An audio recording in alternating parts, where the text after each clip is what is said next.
Saudi আরবের বিড়ালের প্রেম, একটা উপরে একটা নিচে, অস্থির ভালোবাসা।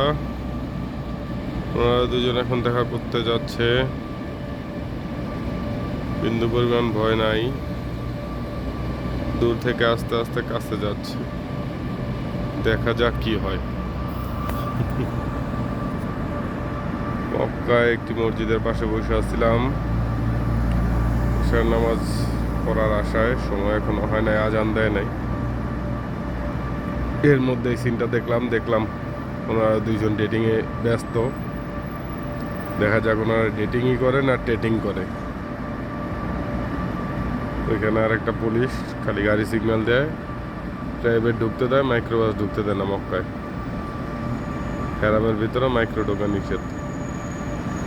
আরও আমি ঘন্টাখানিক ধরে বসে আছি, ঘন্টাখানিকের মধ্যে দেখি যে খালি মোবাইল টিপে আর খালি আসে, খালি দাঁড়ায় লাফালাফি এই ওর কাম।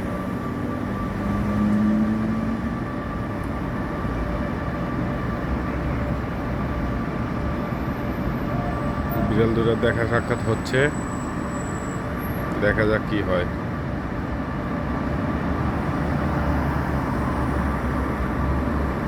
সৌদি আরবের বিড়াল সৌদি আরবের মতনই শুকনো মুখটা, মোটা কাটা কম, অনেক উঁচা উঁচা পাহাড় তো অবস্থা খারাপ। আমরা যেখানে ওই যে দেখা যায় হোটেলগুলো, ওইটার পরে হইলো গিয়ে হারাম শরীফ। এটা হইলো গিয়ে পুরোটা ঢাল, বিশাল এক ঢাল। ওই উপরে বাড়িঘরগুলো হইলো সৌদিয়ান বাড়িঘর। এটা সম্ভবত মসজিদ, এটা এখানে নামাজ পড়ছে। এটা একটা ট্যানেল, এরকম পুরা মক্কায় এরকম একাধিক ট্যানেল আছে, পাহাড় কাইটা কাইটা রাস্তা করছে।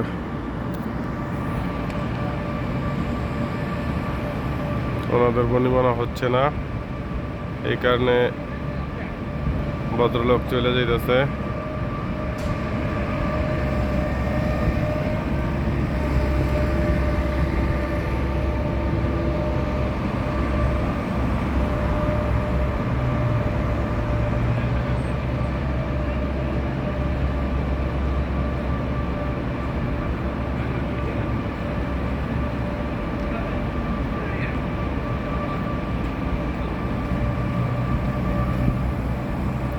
আসলে প্রেম ভালোবাসা কিছুই না, দুইটা বিড়ালি ক্ষুধার্ত। কিন্তু দুঃখজনক ঘটনা যে এই ডাস্টবিনের উপর ওরা দাঁড়ায় আছে, এখানে কেউই খাবার ফালায় না। এটা পাশে একটা মসজিদ, মসজিদের থেকে হয়তো খাবার পানির বোতল এগুলা ফালায়। তো একজন উপরে ওইটা ডস খাইছে, আরেকজন চেষ্টা করতেছে ওইটা কিছু পায় কিনা। দুইটাই ক্ষুধার্ত।